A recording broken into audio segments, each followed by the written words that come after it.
1960 et 2016, le Bénin ne disposait que d'environ 2000 km de routes bitumées, dont la plupart n'étaient pas de bonne qualité. Aujourd'hui, 3000 km de routes ont déjà été engagées, soit plus de routes réalisées en 8 ans qu'en 60 ans.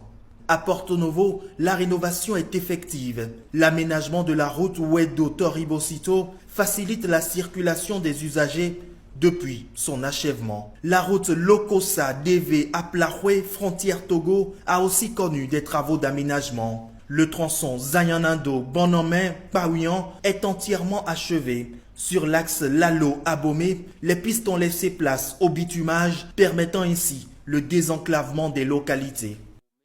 Ailleurs, sur le territoire, de nouveaux chantiers évoluent à grands pas. Nous voici par exemple dans la partie septentrionale du pays. On suit la réception de toutes les couches et surtout les qualités des matériaux. Donc on assure que les matériaux mis en œuvre soient de bonne qualité, qui répondent aux normes et aux spécifications du marché. Ici, c'est le tronçon Béterou-Tchaourou, 66 km, 325 mètres. D'abord remercier les membres de notre gouvernement qui ont aujourd'hui à cœur nos problèmes dans nos différentes contrées. La route Béterou-Tchaourou-Kassoala, vraiment c'est une route très capitale pour la commune. Ce axe relie directement la Donga.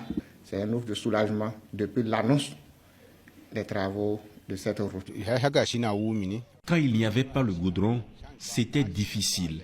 Maintenant que nous l'avons, la circulation est aisée. Nous sommes très contents. Nous prions pour l'auteur de ces œuvres, que Dieu lui donne la santé et une longue vie. Il y avait des difficultés. Même pour aller en ville, c'était très difficile. C'est-à-dire qu'il arrivait là-bas, tu vas aller chez les mécaniciens. Maintenant, vraiment, nous sommes contents. On lui remercie infiniment même. Que les mains de nos ancêtres nous le bénissent. Du côté de la route Inter-État numéro 2, le tronçon Bérouboué-Kandi-Malanville est presque terminé. Vraiment, la route Guinée-Kandi, c'est vraiment super. On ne sait pas comment même qualifier ça. Parce qu'on se lève à Guinée ici pour aller à Kandi. C'est un inclin d'œil. Félicitations pour le gouvernement, rupture. Avant, vraiment, c'était le calvaire. Mais aujourd'hui, Dieu merci. De Banikouara jusqu'à la frontière du Burkina Faso, le désenclavement est une réalité désormais. La route Inter-État numéro 7 est longue de 50 km. Non loin de là, un autre tronçon est en cours de bitumage. Le chantier est divisé en 3 lots. Il y a un lot 1 qui quitte Djougou qui vient à Péanco. Le lot 2 qui quitte Péanco qui va à Kérou.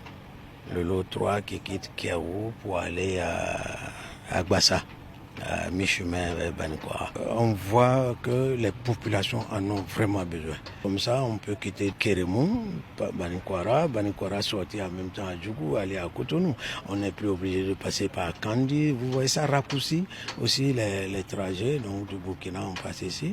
Et puis bon, même de Malanville, tout ça là, je crois que franchement, c'est une très bonne chose d'avoir décidé de faire cette route-là. L'ambition du gouvernement de Patrice Talon est le maillage de tout le territoire. Bientôt, toutes les 77 communes du Bénin seront reliées par une voie bitumée.